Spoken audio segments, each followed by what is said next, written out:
Let's start with the prompt. Which finding, if true, would directly support the researcher's claim? So let's find out what the claim is. The Milky Way is composed of millions of stars in a flat structure containing a thin disk and a thick disk. Based on simulations and analysis, these astrophysicists claimed that the thick disk of the Milky Way formed in two distinct phases rather than a single one.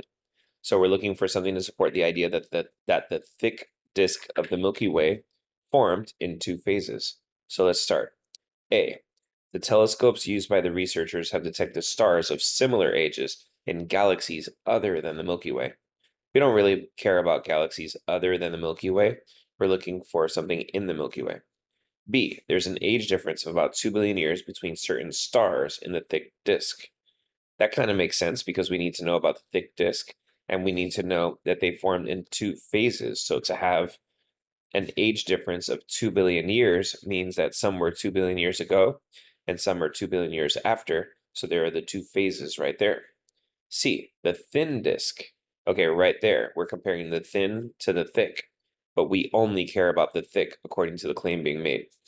And D, the stars in the Milky Way have very similar chemical compositions.